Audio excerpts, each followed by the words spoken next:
페이지로 하는 말씀 공부하겠습니다.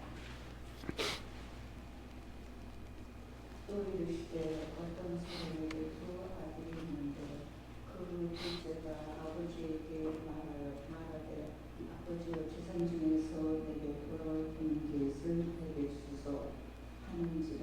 아버지가 그 살림을 각각 나눠 주었더니 그 며칠에 한데 둘째 아들이 재물을 다 모아가지고 먼 나라에 가 거기서 허랑방탕하여 그 재산을 낭비하더니 없애고 그 나라에 크게 흉년이 들어 그가 비로소 궁핍한지라.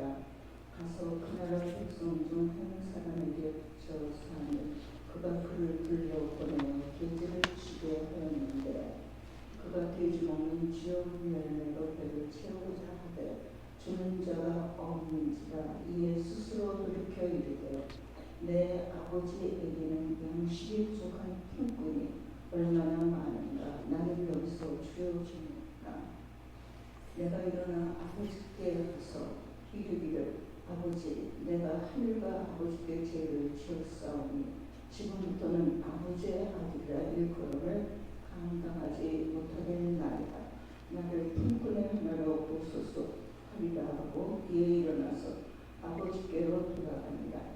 아직도 거리가 먼데 아버지가 그를 보고 측은히 여겨 달려가 먹으라고 입을 맞추니 아들이 이르되 아버지 내가 하늘과 아버지께 죄를 지었사오니 지금부터는 아버지의 아들이라 일컬음을 감당하지 못하겠나이다 하니 하나 아버지는 주님들에게 이르되 제일 좋은 옷을 내어다가 입히고 손에 가락지를 끼우고 발에 신을 신기라.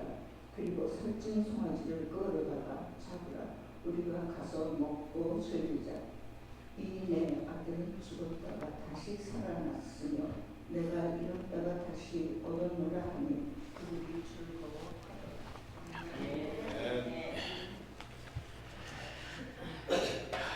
할렐루야. 오늘은 6월 세 번째 주일 아버지 날입니다. 사실 아버지 날은 어머니 날보다 덜 중요하게 여깁니다. 자식들은 아버지 날보다 어머니 날에 더 많은 감사와 선물을 한다고 합니다. 남자가 결혼하면 아버지로서 아침 일찍 일어나 직장에 나가 열심히 일해서 아내와 자녀들을 부양해야 할 책임감을 느낍니다. 그런 아버지는 자녀들과 대화가 잘 안 되고 친밀감에 있어서 아버지는 어머니를 따라가지 못합니다. 이 시대에 아버지의 역할을 잘한다는 것, 좋은 아버지가 된다는 것이 참 힘들고 어렵다는 사실을 많은 아버지들은 느끼며 삽니다. 그래서 아버지들은 외롭습니다. 하지만 분명한 것은 아버지에게도 사랑이 있습니다. 어머니도 자식을 사랑하지만 아버지도 자식을 향한 사랑의 마음이 있습니다. 오늘 말씀을 나누기 전 먼저 한 가정의 가장으로서 열심히 수고하는 아버지들에게 위로와 격려의 인사를 나누며 주겠습니다. 해피 파더스 데이.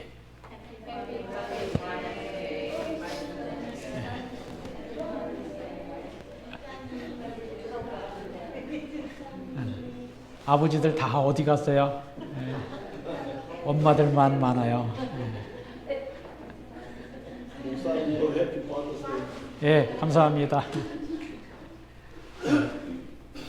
19세기 프랑스의 작가 모파상, 중고등학교 때 많이 들어보셨을 겁니다. 모파상의 여자의 일생이라고 하는 소설이 있습니다. 여자의 일생은 프랑스의 한 귀족 여성의 평범하고도 고난으로 가득 찬 일생을 그려주고 있습니다. 순진하고 착하게 성장한 여주인공 잔느는 외모가 잘생긴 남자와 결혼을 합니다. 그러나 그녀의 행복은 짧게 끝이 납니다. 바람기 많은 남편이 그 여자를 배반했기 때문입니다. 그녀는 아들 폴에게 헌신합니다. 그러나 그 아들이 기숙학교, 중학교에 가기 위해 집을 떠났고 청년이 되었고 돈을 요구할 때 이외에는 더 이상 편지를 안 보내더니 마침내 파산을 하고 맙니다. 그 여자는 무기력증에 빠져 눈 깜짝할 사이에 흘러가 버린 자신의 일생, 그녀의 일생, 그렇게도 많은 실망들로 가득 찬 자기의 일생을 되돌아봅니다. 그러던 중 갑자기 호라비가 된 이혼한 아들이 그녀에게 손녀를 맡깁니다. 그 여자는 애처롭고도 순진하게 그 손녀에게 모든 애정을 쏟아붓습니다. 여자가 젊어서는 남편에게 버림받고 늙어서는 자식 뒤치다거리 하느라 일생을 보내는 것이 여자의 일생이라는 것입니다. 남자의 일생이라고 하는 글도 있습니다. 남자는 태어나 10대가 되기 전까지 자기 아버지를 슈퍼맨으로 생각한다고 합니다. 그래서 자신도 커서 아버지같이 되겠다라고 생각합니다. 아이가 어릴 때는 자기 아빠가 최고인 줄로 아는 것입니다. 그러다가 10대가 되면 아버지는 고집불통에 자신과 대화가 되지 아니하는 사람으로 생각합니다. 20대가 되면 아버지 같은 실패한 인생을 살지 않겠노라고 다짐합니다. 30대가 되어 가정을 꾸리고 아이를 낳으면 아버지를 다시 생각합니다. 아버지도 나와 같은 생각을 하셨을까 하고 말입니다. 그리고 40이 되면 나도 아버지처럼 살 수 있을까라는 생각을 하고 50이 되어서야 아버지만큼 할 수 있을까? 60이 되어서야 비로소 아버지가 옳았다라고 고백하게 된다는 것입니다. 그리고 늘 남자들은 가족 앞에서 미안한 마음을 가지고 산다고 합니다. 이것이 남자의 일생이라고 합니다. 이 땅의 아버지들은 완전하지 않습니다. 아버지들은 장점도 있고 단점도 있습니다. 아버지들이 하나님에 대한 믿음과 말씀을 따라 살면 비록 완전하지는 못해도 좋은 아버지, 존경받는 아버지가 될 가능성은 항상 있습니다. 성경에 나오는 위대한 믿음의 사람들도 완전하고 완벽한 아버지는 없었습니다. 믿음의 조상 아브라함도 모범적인 남편, 완전한 아버지가 되기에는 한참 부족했습니다. 아브라함이 자기 아내를 죽이라고 속인 일도 있었고 아브라함은 아버지로서 모범적이지 않았습니다. 네 자손이 하늘의 별같이 바닷가의 모래같이 땅의 티끌처럼 많아질 거라고 하는 하나님의 약속을 끝까지 신뢰하지 못하고 아내 사라가 몸종 하갈을 통해서 자식을 얻자고 하니까 줏대 없이 그대로 따라 했던 사람입니다. 사라와 하갈이 다투었을 때에도 그의 아브라함의 우유부단한 태도 때문에 가정의 평화가 깨지고 하갈과 이스마엘이 아브라함의 집을 떠나야 했습니다. 이삭도 완전한 아버지가 되기에는 턱없이 부족했습니다. 에서와 야곱 쌍둥이 자식 중에 아버지 이삭은 큰아들 에서를 더 사랑했고 어머니 리브가는 작은 아들 야곱을 더 사랑했다라고 성경은 기록합니다. 부모의 편애가 자식들 간의 사이를 멀어지게 한 하나의 원인이 됩니다. 야곱은 태어날 때 형의 발 뒤꿈치를 붙잡고 태어났고 장제의 권리를 빼앗으려고 형과 아버지를 속였다가 20년간이나 외삼촌 집에서 타향살이를 해야 했습니다.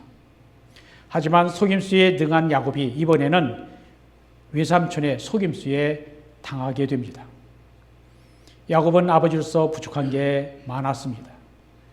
야곱이 가장 사랑했던 아내 레이첼이 낳은 요셉을 다른 자식보다 더 사랑했다가 자식들 간의 시기와 질투로 요셉이 짐승에 물려 죽은 줄로 알고 슬퍼하며 지냈습니다.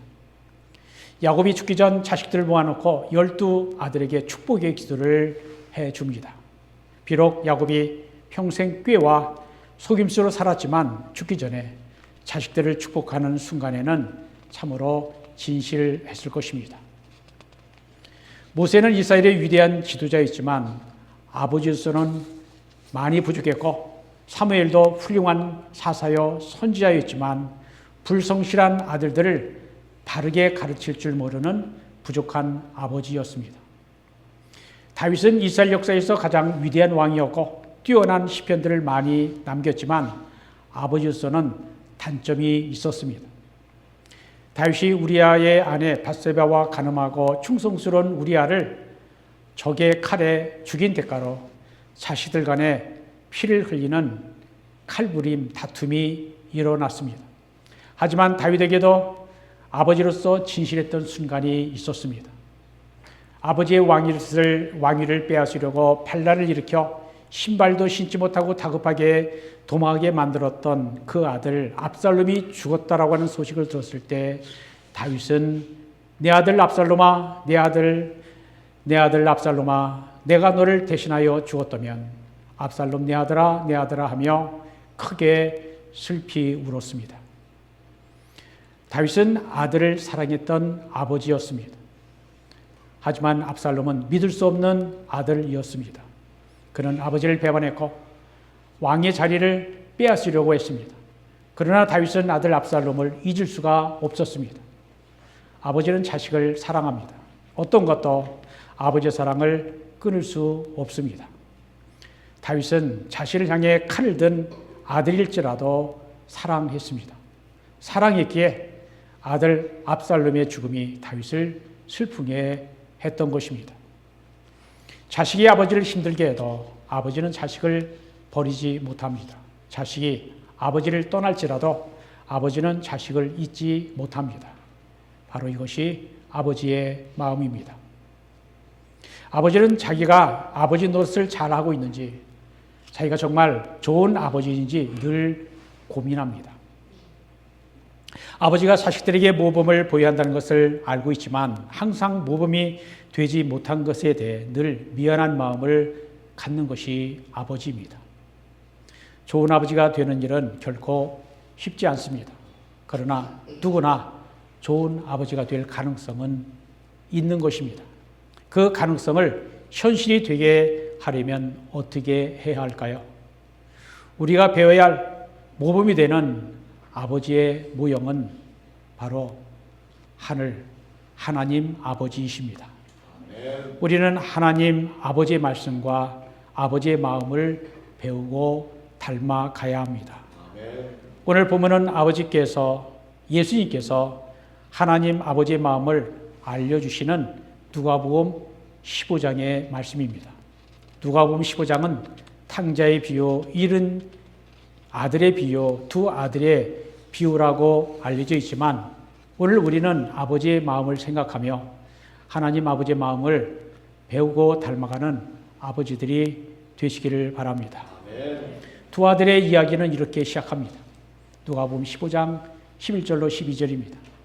또 이르시되 어떤 사람에게 두 아들이 있는데 그 둘째가 아버지에게 말하되 아버지여 재산 중에서 내게 돌아올 분깃을 내게 주소서 하는지라. 아버지가 그 살림을 각각 나누어 주었더니 라고 하십니다. 한 아버지에게 두 아들이 있었는데 어느 날 둘째 아들이 아버지에게 유산을 미리 달라고 요구합니다. 아버지가 돌아가신 것도 아닌데 미리 유산을 달라는 것은 무례한 요구입니다. 둘째 아들은 아버지를 떠나고 싶었습니다. 아버지의 간섭 없이 자기 마음대로 살면 행복할 줄로 알았습니다. 그래서 아버지에게 유산을 달라고 했고 그가 아버지로부터 받은 돈을 가지고 먼 나라 멀리 떠났습니다. 작은 아들은 아버지를 버리고 먼 타국으로 떠난 것입니다. 아버지는 둘째 아들이 실패할 줄 알면서도 유산을 주었습니다. 그러나 아버지는 둘째 아들을 버린 자식이라 생각하지 않았습니다. 아버지는 매일 집을 나간 아들이 돌아오기만을 기다렸습니다. 자식은 부모를 혹시 잊을 수 있지만 아버지는 절대로 자식을 잃을 수 없다는 것을 말합니다. 이 비유가 가르치는 교훈은 하나님께서는 아버지의 품을 떠난 우리들이 죄악의 길에서 돌이켜 하나님 아버지께로 돌아오기만을 기다리신다는 것입니다. 늦은 밤 레이트 나이트 토크쇼 유명한 진행자였던 데이빗 레더만이 그의 어머니 도로시와 인터뷰를 한 적이 있습니다. 도로시는 자신의 경험에 비추어 20가지 조언을 해주었는데 20번째로부터 시작을 해서 마지막 첫 번째까지 말을 해줍니다. 마지막 주는 교훈은 이겁니다. 만일 당신의 자녀가 18세가 넘었다면 이제 그들은 그들의 인생을 사는 것이다. 하지만 자녀가 성인의 나이가 되었다고 부모와의 관계가 완전히 끊어지는 것은 아닙니다. 자식이 성인이 되었을 때 부모가 할 수 있는 일은 기도하면서 기다리는 것입니다. 자녀들이 하나님 앞에서 바르게 살도록 하나님 앞으로 돌아오도록 기도하면서 기다리는 것입니다. 예수님의 이 비유를 통하여 부모된 우리는 끝까지 인내하면서 결코 포기하지 않고 기다리는 아버지 마음을 배워야 합니다. 아멘. 아버지 집을 나와 먼 곳으로 떠났던 둘째 아들은 아버지께로부터 받은 돈을 흥청망청 다 허비해 버렸습니다. 타국에서 모든 재산을 탕진하고 굶주리다가 다시 아버지 집으로 돌아갈 것을 생각합니다. 둘째 아들은 자신의 비참한 모습을 보면서 한 가지 깨달은 것이 있습니다. 그것은 바로 자신은 아버지의 아들이라고 하는 사실입니다. 그동안 잊고 있었던 아버지를 생각하게 된 것입니다. 그리고 자신이 아버지 집에 있었을 때가 얼마나 좋았었던가를 돌아보게 됩니다. 아버지 집을 떠날 때는 몰랐는데 아버지와 함께 사는 것이 얼마나 좋고 풍요한 일인가를 깨닫게 됩니다. 그래서 둘째 아들은 아버지께로 돌아가기로 결심합니다. 그러나 아버지께로 돌아가려고 하니까 아버지의 아들로 돌아가기에는 자신의 모습이 너무나 비참함을 깨닫습니다. 그는 하나님과 아버지께 죄를 지었다는 것을 깨닫습니다. 그래서 아버지의 아들이 아니라 아버지의 품꾼 중에 하나로 여겨줄 것을 기대하면서 아버지의 집을 향하여 갑니다. 그렇게 둘째 아들은 아버지 집으로 돌아갑니다. 그런데 아버지께로 돌아오는 그 아들을 먼저 보고 달려간 사람은 아들이 아니었습니다. 바로 아버지였습니다. 아들이 저 멀리 걸어옵니다. 아버지는 기뻐서 아들에게로 뛰어갑니다. 아버지는 거지가 되어 돌아온 아들 향해서 달려가는 것입니다. 그리고 그 아들을 껴안고 입을 맞추고 기쁨으로 맞이합니다. 20절 말씀입니다. 이에 일어나서 아버지께로 돌아가리라. 아직도 거리가 먼데 아버지가 그를 보고 측은히 여겨 달려가 목을 안고 입을 맞췄다 하였습니다. 아버지는 아직도 거리가 먼데 그를 보고 아들을 보고 달려가 아들을 안고 입을 맞추었습니다. 아버지가 아들을 향하여 가지고 있는 마음은 아들을 불쌍히 여기는 마음입니다. 아버지는 아들을 긍휼히 여기는 마음으로 아들이 있는 그대로 맞이하고 있습니다. 인간의 원죄를 다룬 소설 빙점, 어는 점, 프리징 포인트라고 하는 말이죠. 그 소설을 쓴 일본의 유명한 소설가 미우라 아야쿠의 또 다른 대표작은 양치는 언덕이라고 하는 소설이 있습니다. 그 양치는 언덕이라고 하는 소설은 예수님의 오늘 비유의 말씀과 비슷한 내용이 나옵니다. 아버지는 목사님이셨고 자식을 낳은 자식은 나옴이라고 하는 딸이었습니다. 딸이 긴 방황의 세월을 보내고 아버지 집으로 돌아올 때는 밤이었습니다. 집을 나갔던 딸이 캄캄한 밤에 돌아온 것은 자신의 행위가 떳떳하지 못했음을 알았기 때문입니다. 예수님의 비유에서 아버지 집을 나간 둘째 아들이 밤에 돌아왔는지 낮에 돌아왔는지 알 수 없지만 아버지는 밤에 전등을 끄지 못하고 문을 잠그지 못했을 것입니다. 둘째 아들이 가지고 있던 돈을 다 허비한 후에 굶어 죽을 상황에서 아버지 집에 종들을 생각해 보았습니다. 둘째 아들은 돼지가 먹는 쥐엄 열매도 얻지 못해서 죽어가고 있었지만 자기 아버지의 집에는 양식이 풍족한 품꾼들이 얼마나 많은가를 생각했습니다.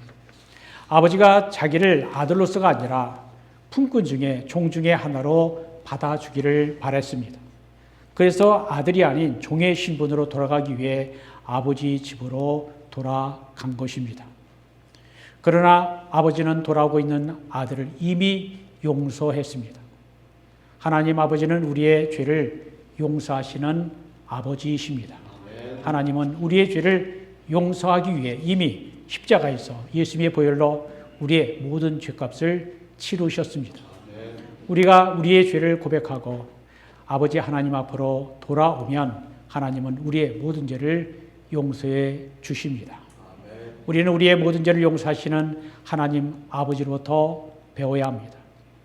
우리의 자녀들은 우리가 실수한 것처럼 그들도 실수를 통해서 배웁니다. 그들은 후회와 죄책감에 시달릴 수 있습니다. 잘못을 깨닫고도 잘못했다라고 말할 용기가 없을 수도 있습니다. 우리들은 자녀들이 죄를 깨닫고 잘못했다라고 용서해달라고 말할 수 있는 분위기를 만들어 줘야 합니다. 솔직한 대화를 통해 자녀들과 관계를 회복할 수 있어야 합니다. 용서가 없는 회복은 있을 수가 없기 때문입니다. 미우라 아야쿠의 양치는 언덕에서 미우라는 이렇게 말합니다. 사랑한다는 것은 용서하는 것도 돼. 한두 번 용서하는 게 아니라 끝없이 용서하는 거야. 사랑한다는 것은 용서한다는 거야 라고 말합니다. 아버지 집에 돌아온 둘째 아들을 위하여 종들에게 아버지는 명령합니다. 22절로 24절까지 읽어드립니다.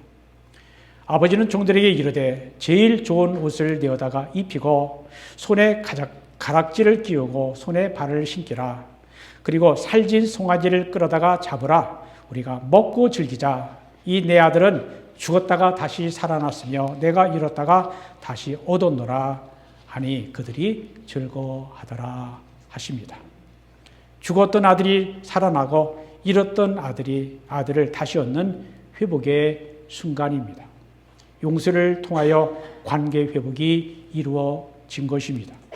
아들에게 제일 좋은 옷을 입히고 손에 가락지를 끼우고 발에 신을 신기는 것은 아들의 자격을 회복한 것을 의미합니다.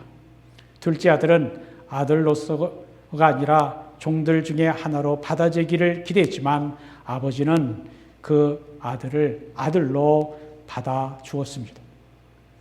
그러나 큰아들은 자기 동생을 반겨주는 아버지의 행동이 못마땅했습니다. 아버지는 둘째 아들을 받아주었지만 형은 동생을 받아줄 수 없었습니다. 아버지는 무조건적인 사랑으로 둘째 아들을 용서했지만 큰아들은 그런 아버지의 행동이 불공평하다고 생각했습니다. 큰아들은 아버지에게 화를 냅니다. 그러나 아버지는 맏아들을 이해시키려고 노력합니다. 그때 큰아들이 뭐라고 대답합니까? 29절에 이렇게 말하죠. 아버지에게 대답하여 이르되 내가 여러 해 아버지를 섬겨 명령을 어긴 일이 없거늘 내게는 염소 새끼라도 주어 나와 내 벗으로 즐기게 한 일이 없었습니다. 그나들은 자신과 아버지와의 관계가 아버지와 아들의 관계, 부자지간이 아니라 주인과 종의 관계처럼 말하고 있는 것입니다. 12절 하반절에 뭐라고 했습니까? 아버지가 그 살림을 각각 나누어 주었더니 아버지는 첫째 아들과 둘째 아들에게 각각의 몫을 나누어 주었습니다. 둘째는 자기의 몫을 가지고 먼 나라로 떠났고 큰아들은 자기의 몫을 가지고 아버지와 함께 살았던 것입니다. 아버지가 큰아들에게 뭐라고 말합니까? 32절 1절입니다. 아버지가 이르되 예 너는 항상 나와 함께 있으니 내 것이 다 네 것이로되. 아버지에게는 아버지의 재산과 맏아들의 재산은 동일한 것이었습니다. 아버지는 자기 재산이 아들 거라고 생각한 겁니다. 하지만 큰아들은 아버지의 관계를 오해합니다. 큰아들은 아버지가 죽어야만 아버지의 재산이 자기에게로 돌아올 거라고 생각했습니다. 그러나 아버지는 자신이 살아있을 때에도 이미 자신과 아들의 재산이 같은 것이라고, 내 것이 네 거라고 생각한 것입니다. 큰아들은 아버지가 공의롭지 못하다고 말합니다. 30절입니다. 아버지의 살림을 창녀들과 함께 삼켜버린 이 아들이 돌아오매 이를 위하여 살진 송아지를 잡으셨나이다. 동생이 잘못한 일에 대한 아버지의 행동이 공의롭지 못한다는 것입니다. 그러나 아버지의 사랑은 공의를 초월합니다. 아버지가 뭐라고 말합니까? 마지막 절 32절입니다.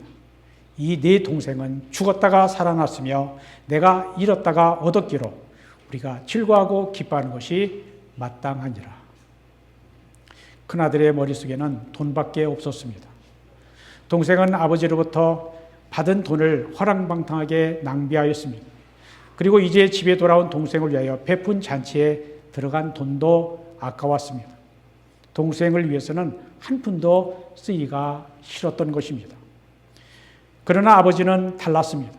아버지는 돈이 하나도 아깝지 않았습니다.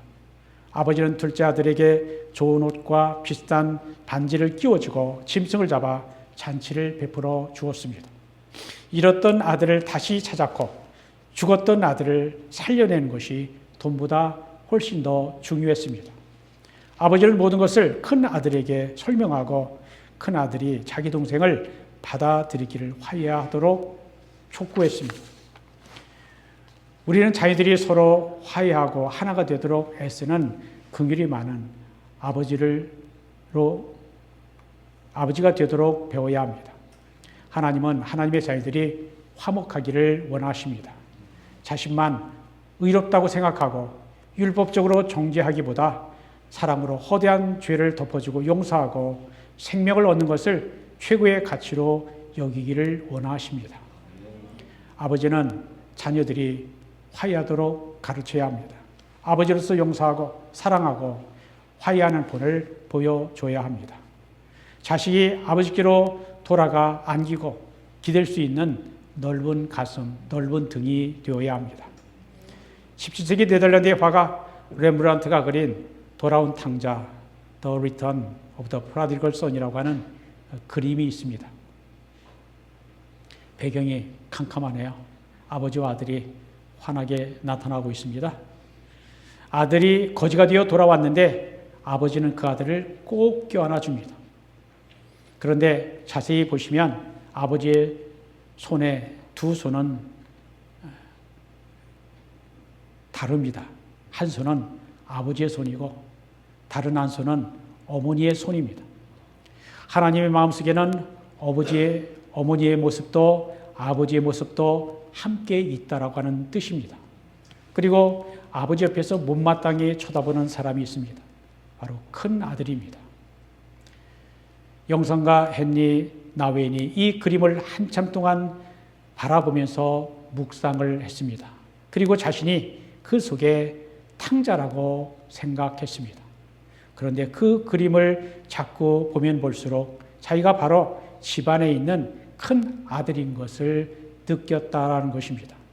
신앙생활을 오래 했지만 마음이 굳어져 아버지의 긍휼히 여기는 마음을 가지고 있지 않은 자신의 모습을 발견한 것입니다. 어쩌면 우리 안에는 둘째 아들 탕자와 같은 그러한 모습도 있고 또 첫째와 같은 그러한 모습도 동시에 있지 아니하나 하는 것을 헨리 나웨이는 생각한 것입니다. 이제 오늘 말씀을 마치려고 합니다. 우리는 이 비유를 통하여 하나님 아버지의 마음을 배워야 합니다. 우리를 기다리시고 용서하시고 우리가 아버지 하나님과 화해하고 자녀들이 화목하기를 원하시는 아버지의 마음을 배워야 합니다. 그래야 좋은 아버지가 될 수가 있습니다. 아버지가 변해야 자식이 변합니다. 우리가 자녀들에게 좋은 것을 주려고 합니다. 그러나 부모가 자녀에게 줄 수 있는 가장 좋은 것은 하나님 아버지를 사랑하고 말씀대로 살도록 도와주고 자녀들을 위해 기도하면서 기다려 주는 것입니다.